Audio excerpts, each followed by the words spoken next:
Friends, welcome to my channel. आज हम करेंगे क्लास 8 के चैप्टर 11 मेंसुरेशन के एक्सरसाइज 11.2 का क्वेश्चन नंबर 6। तो बेटा एक इस क्वेश्चन में एक रोम्बस है, ठीक है, ये मैंने ड्रॉ कर लिया है। एक रोम्बस है और उस रोम्बस की साइड हमें गिवन है, एक वन साइड हमें इन्होंने दे दी है। तो सपोज करिए ये दे दी हमें 5 सेंटीमीटर, ठीक। And now whose altitude is 4.8। तो एल्टीट्यूड मीन्स कि जो हम एक परपेंडिकुलर लाइन डालते हैं किसी बेस पर, तो वो क्या होती है, एल्टीट्यूड होती है। बिकॉज ऑफ ये 90 डिग्री का एंगल बनाती है, ठीक है। वो कितनी है, 4.8 सेंटीमीटर। नाउ ये तो हो गई एल्टीट्यूड 4.8 सेंटीमीटर। अब इन्होंने कहा एक वन डायगोनल दिया हुआ है जिसकी लेंथ हमें गिवन है 8 सेंटीमीटर, ठीक है। तो सपोज दैट ये मान लीजिए क्या है, डायगोनल है और इसकी लेंथ इन्होंने दे दी है 8 सेंटीमीटर, ठीक है। नाउ अब कह रहे हैं कि find the length of other diagonal. तो इस वाले डायगोनल की हमें क्या करनी है, लेंथ फाइंड करनी है, ठीक है। जो नेक्स्ट हमारा वर्टेक्स से जाएगा इसकी हमें लेंथ फाइंड करनी है। तो सपोज करिए इसको हमने मान लिया D, ठीक है। ये हो गया आपका D1 जिसकी वैल्यू हमें गिवन है और इसको मान लेते हैं D2, ठीक।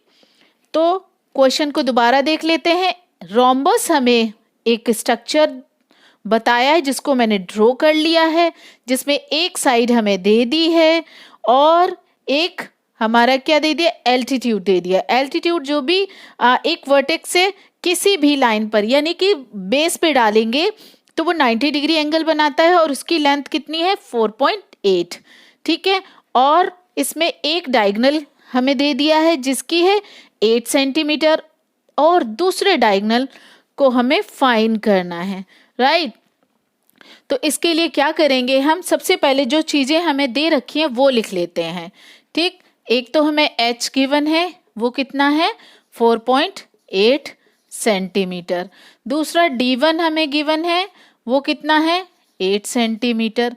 और D2 हमें क्या करना है, फाइंड करना है, ठीक। और हमें बेस भी दे रखा है, ठीक है। बेस कितना है, 5 सेंटीमीटर। बस अब जब चीजें हमें दे रखी हैं और फॉर्मूला हमें पता है तो कोई प्रॉब्लम नहीं होगी सॉल्व करने में क्वेश्चन को, ठीक है। तो एरिया ऑफ पैरेललोग्राम का फॉर्मूला क्या होता है,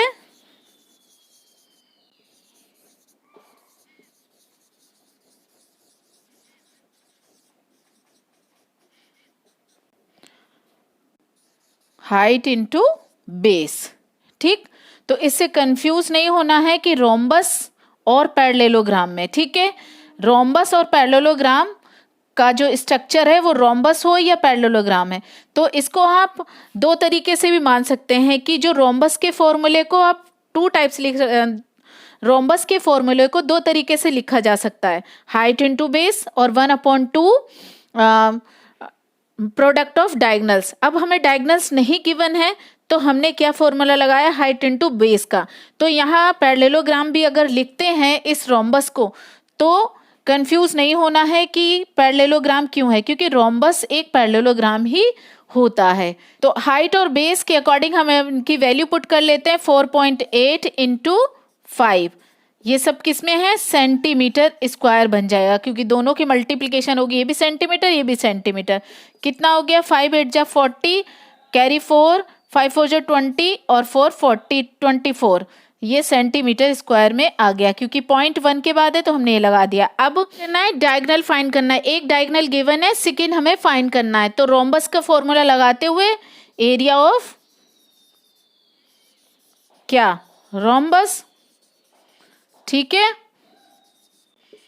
क्या होता है, 1/2 प्रोडक्ट ऑफ डायगोनल्स। तो D1 इंटू D2 इनकी वैल्यू रख लेते हैं और टोटल हमारा जो निकल के आया उसको 24 यहाँ रख लेते हैं, ठीक है, एरिया ऑफ रोम्बस या एरिया ऑफ पैरेललोग्राम, ठीक। तो इससे कंफ्यूज नहीं होना है, मैं बार बार इस चीज को रिपीट कर रही हूँ। तो D1 कितना है 8 और D2 नहीं पता, तो इससे कट करेंगे कितने टाइम 4, तो 4 D2 हो गया और ये 24, ये 4 इधर आएगा क्योंकि मल्टीप्लिकेशन में, तो किस में चेंज हो जाएगा डिवीजन में, ठीक है। तो D2 इक्वल्स टू हो जाएगा 24/4, काटेंगे इसको तो कितने टाइम डिवाइड होगा 6 टाइम, 6 सेंटीमीटर, ठीक है। ये आ गया आपका D2 डायगनल्स, ठीक। तो सबसे पहले हमने क्या किया कि हमने डायगनल्स नहीं देखे, एक एल्टीट्यूड देखा हमने और बेस देखा, उसके अकॉर्डिंग हमने इंट्रोडक्शन में पढ़ा था कि पैरेललोग्राम का जो फॉर्मूला होता है एरिया ऑफ के लिए तो हाइट इनटू बेस, तो हमने वो फाइंड कर लिया। उसके बाद हमसे एक डायगनल गिवन है, दूसरी डायगनल हमसे पूछी है किसकी, रोम्बस की, तो रोम्बस का फॉर्मूला लगाते हुए हमने D1 D2 रखा और ओवरऑल जो निकाला है वो पैरेललोग्राम हो या रोम्बस दोनों के लिए सेम ही होता है। आप यहाँ रोम्बस भी लिख सकते हैं, कंफ्यूज नहीं होना है। मैंने इसको अभी रोम्बस न मान के पैरेललोग्राम माना, ठीक है। तो अब मैंने ये वैल्यू रख दी रोम्बस के लिए और इसको डिवाइड कर दिया, तो D2 यानी डायगनल, सेकेंड डायगनल हमने फाइंड कर लिया, ठीक है। चलिए करते हैं next question. Now question number बेटा 7 एक्सरसाइज 11.2 का। तो क्वेश्चन में एक बिल्डिंग है, उसका फ्लोर है, सपोज दैट ये फ्लोर मान लीजिए, ठीक है, और इसमें टोटल जो लगानी है टाइल्स, वो टोटल कितनी टाइल्स है 3000 टाइल्स, ठीक है। और जो रोम्बस शेप की है ईच टाइल, जो इस पे टाइल्स लगी हुई हैं वो कैसी हैं, रोम्बस शेप्ड की हैं, ठीक है। और इनके जो डायगनल्स हैं वो क्या हैं 45 सेंटीमीटर और 30 सेंटीमीटर हैं, ठीक है। कितना है 45 और 30 सेंटीमीटर। तो मैंने ये टाइल ड्रॉ कर ली है रोम्बस शेप की और इसका एक डायगनल कितना है, ये हो गया 45 सेंटीमीटर और दूसरा हो गया नेक्स्ट वन 30 सेंटीमीटर, ठीक है। एक रोम्बस के जो डायगनल्स होते हैं वो सेम नहीं होते, तो उसी के अकॉर्डिंग एक आपका बड़ा है डायगनल और दूसरा छोटा। तो एक डायगनल हो गया 45 सेंटीमीटर और दूसरा 30। तो और ये फ्लोर है, इसके ऊपर कितने 3000 टाइल्स से इस फ्लोर को कवर करना है, ठीक है। तो अब हमें क्या करना है, find the total cost of polishing the floor. Cost हमें निकालनी है और पर मीटर स्क्वायर कितना है 4 रुपीज है, ठीक। तो इसमें एक चीज ध्यान देने वाली है कि जो हमारे डायगनल्स की लेंथ है वो सेंटीमीटर में है और जो कॉस्ट निकाली है उन्होंने वो मीटर में निकाली है, ठीक है। एक जो भी यहाँ टाइल्स लगेंगी उसका जो उन्होंने कॉस्ट निकाली है वो पर मीटर के हिसाब से निकाली है और डायगनल्स हमें सेंटीमीटर में गिवन है, तो इन चीज़ों को हमें ध्यान रखना है, ठीक। तो ये हो गया हमारा D1 और ये D2। तो सिंपल सी बात है कि अगर D1 D2 हमें दिए हों रोम्बस के तो हमें क्या करना होता है, क्यों, और D2 हो गया हमारा 30 centimetre. Of course area of the rhombus, तो एरिया ऑफ रोम्बस क्या होता है 1/2 प्रोडक्ट ऑफ डायगनल्स यानी D1 इंटू D2। इनकी वैल्यू रख लेते हैं, 1/2 क्या होगा 45 इंटू 30। तो अगर इसको डिवाइड करते हैं 30 कितना हो जाएगा 15, 45 इंटू 15 कितना होगा 15 5 जा 75 कैरी 7, 15 4 जा 60 और 67 सेंटीमीटर स्क्वायर। ये तो एरिया ऑफ किसका आ गया रोम्बस का, ठीक, यानी कि एक टाइल का एरिया आ गया। एरिया ऑफ 3000 है बेटा, 3000 टाइल्स कितना हो जाएगा 3000 इंटू 675, ठीक है। Centimetre square. तो एरिया ऑफ 3000 टाइल्स का क्या हो जाएगा, इनको कर लेते हैं मल्टीप्लाई। तो ये तो 0 एज इट इज आ जाएंगे और इसको 3 5 जा 15 और 3 7 जा 21, 3 6 जा 18 और ये 20। ठीक है, ये आ गया सेंटीमीटर स्क्वायर। अब इसको चेंज करना है हमें किसमें, मीटर में, क्योंकि हमारा जो दिया है इन्होंने चार्ज या कॉस्ट वो है मीटर स्क्वायर में। तो इसको हम डिवाइड कर देते हैं कितने से, 100 इंटू 100, क्योंकि 1 मीटर इक्वल्स टू कितना होता है 100 सेंटीमीटर। अब ये स्क्वायर में, इसलिए हमने इसको किससे मल्टीप्लिकेशन की, 100 इंटू 100। ठीक है, तो ये बन गया मीटर स्क्वायर। ठीक, अब 0 से 0 कैंसिल, 0 से 0 कैंसिल, ये 0 कैंसिल, इसको कर लेते हैं कितने से, 5 2 जा 10 और 5 4 जा 20, और जब 2 में नहीं डिवाइड होगा तो हम क्या करेंगे, एक 0 ले लेंगे, फिर 25 हो जाएगा, 5 5 जा 25। ठीक, इसको डिवाइड करेंगे तो क्या हो जाएगा,